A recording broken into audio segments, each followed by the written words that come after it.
everyone. Good evening. It's my first lecture.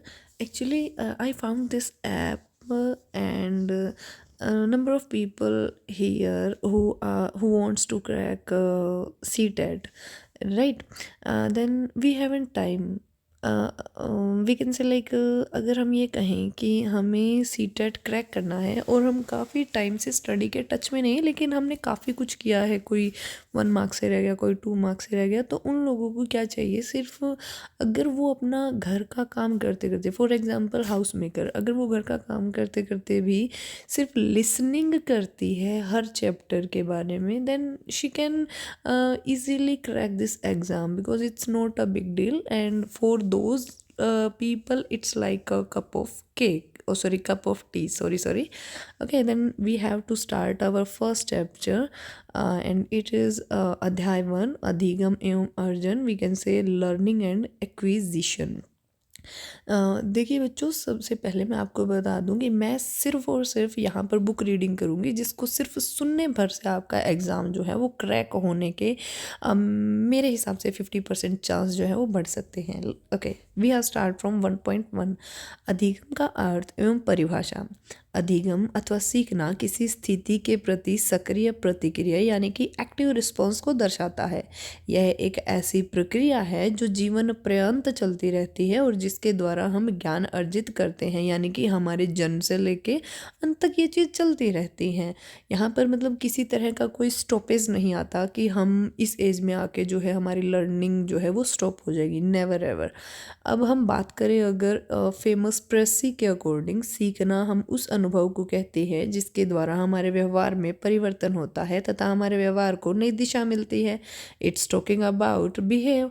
अधिगम व्यक्तित्व के सर्वांगीण विकास में सहायक होता है। इसके द्वारा जीवन के लक्ष्यों को प्राप्त करने में सहायता मिलती है। रटकर विषय वस्तु को याद करने को अधिगम नहीं कहा जाता, यानी कि क्रैमिंग की अगर हम बात करें तो that is not the point of learning. Okay, अगर कोई भी स्टूडेंट किसी विषय वस्तु के ज्ञान के आधार पर कुछ परिवर्तन करने एवं उत्पादन करने अर्थात ज्ञान का व्यवहारिक प्रयोग करने में सक्षम हो गया है, तभी उसके सीखने की प्रक्रिया को अधिगम के अंतर्गत रखा जा सकता है। Now we are talking about the kinds of अधिगम, we can say kinds of learning, अधिगम के प्रकार। देयर इज फर्स्ट क्रियात्मक अधिगम। क्रियात्मक अधिगम में सीखने के लिए क्रियाओं के स्वरूप और क्रियाओं की गति पर ध्यान दिया जाता है। प्रारंभिक बाल्यावस्था में हम अनेक प्रकार के गतिवाही कौशलों को अर्जित करते हैं। उदाहरण के लिए बाल्यावस्था में किसी वस्तु तक पहुँचने, उसे पहचानने या समझने आदि का प्रयास करना, बिना किसी सहारे के खड़े होना या चलने का प्रयास करना आदि साधारण गतिवाही क्रियाओं को सीखा जाता है। अगर बात करें शाब्दिक या वाचिक अधिगम की, तो शाब्दिक या वाचिक अधिगम सीखने में संकेत, चित्र, शब्द, अंक आदि के माध्यम से सीखा जाता है। इस प्रकार के सीखने में सार्थक तथा निरर्थक दोनों ही प्रकार की सामग्री का यूज किया जा सकता है। इस प्रकार शाब्दिक या वाचिक अधिगम में धीरे धीरे सरल समस्याओं के समाधान से क्रमशः जटिल समस्याओं का समाधान करना तथा वैज्ञानिक आविष्कार, यंत्रों और उपकरणों के निर्माण आदि का शिक्षण होता है। अगर हम बात करें थर्ड पॉइंट की, तो वो रहेगा विचारात्मक अधिगम। बात कर रहे हैं हम विचारात्मक अधिगम में व्यक्ति समाज में दैनिक जीवनानुभवों को देखकर या सुनकर एवं उस पर विचार करके जो कुछ भी सीखता है वह विचारात्मक अधिगम के अंतर्गत आता है। इस अधिगम में मनुष्य अपनी शारीरिक क्षमताओं की अपेक्षा मानसिक यानी कि बौद्धिक क्षमताओं का प्रयोग करता है। यहाँ हमने सीखे 3 प्रकार के अधिगम, यानी कि 3 types of learning, kinds of 3 learning. First क्रियात्मक अधिगम, जिसमें हम प्रैक्टिकल कह सकते हैं। सेकंड है शाब्दिक या वाचिक अधिगम, और थर्ड है सिर्फ सोचकर यानी कि विचार करने से सीखना। नंबर सेकंड हमारे पास पॉइंट है भाषा अधिगम और भाषा अर्जन। भाषा का तात्पर्य होता है वह सांकेतिक साधन जिसके माध्यम से बालक अपने विचारों एवं भावों का संप्रेषण करता है तथा दूसरों के विचारों को एवं भावों को समझता है। भाषाई योग्यता के अंतर्गत मौखिक अभिव्यक्ति, सांकेतिक अभिव्यक्ति तथा लिखित अभिव्यक्ति सम्मिलित होती है। हाँ, तो मैं आपको ये भी कहना चाहूँगी कि अगर आपको मेरी इस तरह की सीरीज़ पसंद आ रही है तो कृपया आप कमेंट में यस कहने की कृपा करें। आई मीन टू से please comment right yes, okay.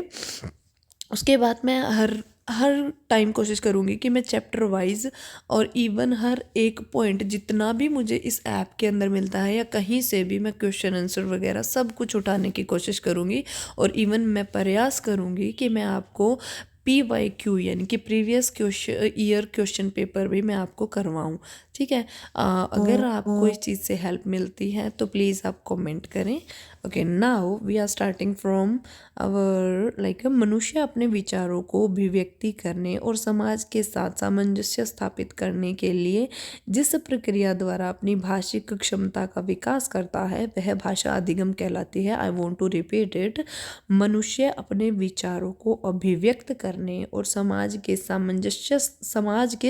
सामंजस्य स्थापित करने के लिए जिस प्रक्रिया द्वारा अपनी भाषिक क्षमता का विकास करता है वह भाषा अधिगम यानी कि लर्निंग कहलाती है। नेक्स्ट है बेटा, अधिगम अर्थात सीखी हुई भाषा को ग्रहण करने की प्रक्रिया एवं उसे समझने की क्षमता अर्पित करना तथा उसे दैनिक जीवन में प्रयोग करने में लाने को भाषा अर्जन कहते हैं।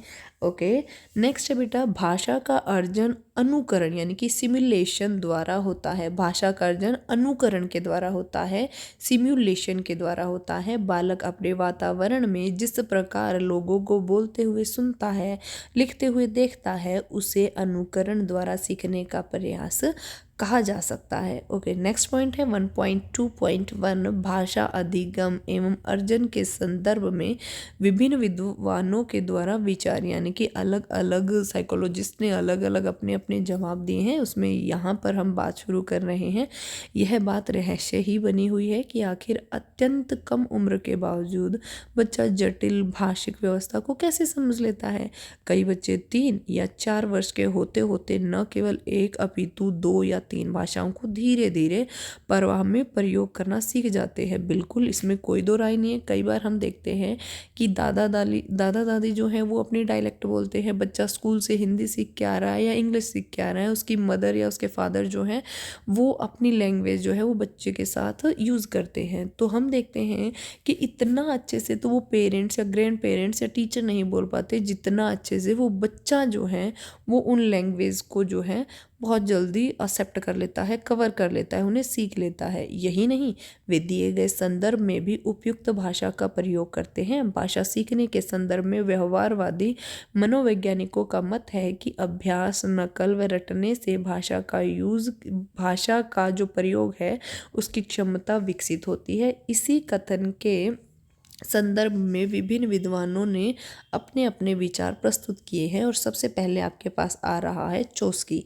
चॉम्स्की कहते हैं, चॉम्स्की है ये, चॉम्स्की भाषा सीखने के क्रम में वैज्ञानिक खोज भी साथ साथ चलती रहती है। चॉम्स्की के अनुसार भाषा सीखने के क्रम में वैज्ञानिक खोज भी साथ साथ चलती रहती है। इस अवधारणा से आंकड़ों का अवलोकन, वर्गीकरण, संकल्पना, निर्माण व उनका सत्यापन अथवा असत्यता और इस धारणा का शिक्षा शास्त्र के क्षेत्र में महत्वपूर्ण योगदान लिया जा सकता है। चॉम्स्की यानी कि 1959 ने अपने रिव्यू ऑफ सिकर्नस वर्बल बिहेवियर द्वारा अपने मत को स्पष्ट करते हुए कहा भी है कि बच्चों में भी भाषा क्षमता जन्मजात होती है। कहाँ है चॉम्स्की ने? Review of Skinner's verbal behaviour में कहा है कि जो बच्चे हैं उनकी भाषा क्षमता जन्मजात होती है। ओके, अगर हम बात करें प्याजे, हमें पता है कि अगर सीटेट हो और प्याजे का जिक्र ना हो, दैट इज़ इम्पॉसिबल। ओके, प्याजे के अनुसार भाषा एवं संज्ञानात्मक तंत्रों की भांति परिवेश के साथ अंतःक्रिया के माध्यम से ही विकसित होती है। उनका मानना था कि सभी बच्चे संज्ञानात्मक विकास के पूर्व ऑपरेशनल कन्वर्ट ऑपरेशनल और फॉर्मल ऑपरेशनल चरण से गुजरते हैं। उनके अनुसार ज्ञान तंत्र सेंसरों तथा मोटर मैकेनिज्म के माध्यम से निर्मित होता है, जिसमें बच्चा आत्मसातीकरण और समायोजन के माध्यम से कई रूपरेखाएं बनाता जाता है। इस धारणा ने संपूर्ण शिक्षा शास्त्रीय विमर्श पर महत्वपूर्ण प्रभाव डाला है। आई रिपीट इट, प्याजे के अकॉर्डिंग जो लैंग्वेज है वो संज्ञानात्मक यानी कि कोग्निटिव तंत्रों की भांति परिवेश के साथ साथ अंतःक्रिया के माध्यम से भी विकसित होती है। उनका ये मानना था कि सभी बच्चे कोग्निटिव डेवलपमेंट के पूर्व operational convert operational formal operational चरणों से गुजरते हैं। कितने? 4। फर्स्ट है पूर्व ऑपरेशनल, 3 है बच्चों। फर्स्ट है पूर्व ऑपरेशनल, सेकंड है कन्वर्ट ऑपरेशनल और थर्ड आपके पास है फॉर्मल ऑपरेशनल। ये 3 चरण इन्होंने बताए हैं किसमें? संज्ञानात्मक विकास में। उनके अनुसार ज्ञान तंत्र सेंसरों तथा मोटर मैकेनिज्म के माध्यम से निर्मित होता है, जिसमें बच्चा आत्मसातीकरण और समायोजन के माध्यम से कई रूपरेखाएं बनाता जाता है। इस धारणा ने संपूर्ण शिक्षा शास्त्रीय विमर्श पर महत्वपूर्ण प्रकाश भी डाला है। अगर हम बात करें वाइगोत्स्की के अनुसार तो बच्चे की भाषा यानी कि चाइल्ड की लैंग्वेज समाज यानी कि सोसाइटी के साथ संपर्क का ही परिणाम है। साथ ही साथ बच्चा अपनी भाषा के विकास के दौरान 2 प्रकार की बोली बोलता है, पहली आत्मकेंद्रित और दूसरी सामाजिक। आत्मोन्मुख भाषा के माध्यम से बालक स्वयं से संवाद करता है, जबकि सामाजिक भाषा के माध्यम से वह शेष सारी दुनिया से संवाद करता है।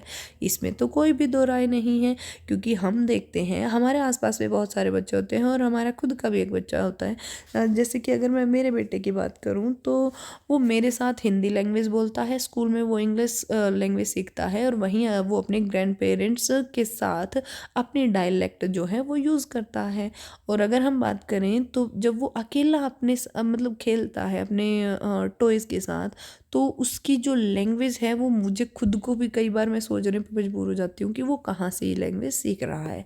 बात करें हमारे आज के पॉइंट की, पाव्लोव का शास्त्रीय अनुबंधन का सिद्धांत।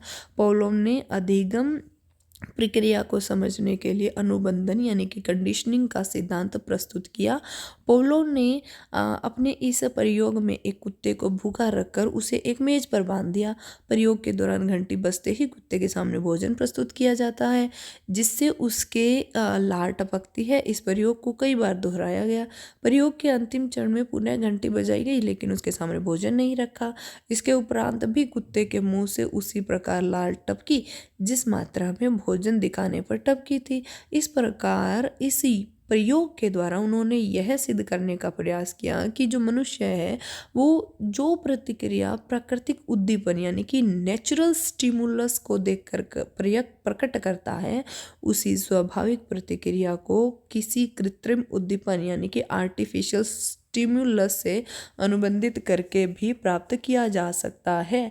और ऐसी कोई थ्योरी शायद कोई चिंपैंजी वगैरह के साथ भी हमने देखी है, कहीं रीड की होगी। We will discuss about that as well. Thank you for this video. मैं इस वीडियो में इतना ही रखूँगी क्योंकि मुझे लगता है कि ज़्यादा लंबी हो जाएगी और ये हमारा पार्ट 1 रहेगा, लेसन 1 का पार्ट 1 रहेगा और मैं पार्ट के हिसाब से डिवाइड करने की कोशिश करूँगी। बट प्लीज़ अगर आपको मेरी वीडियो पसंद आए तो आप मेरे चैनल को सब्सक्राइब कर दें और बेल आइकन दबाना ना भूलें। और मैं इस यूट्यूब चैनल पर नई हूँ तो कृपया मेरे फर्स्ट कोशिश को आप प्रोत्साहित करें और लाइक करना ना भूलें। अगर आपको पसंद ना आए तो अनलाइक करें और आप मुझे कमेंट में अपनी राय भी दे सकते हैं। I will improve it. Thank you.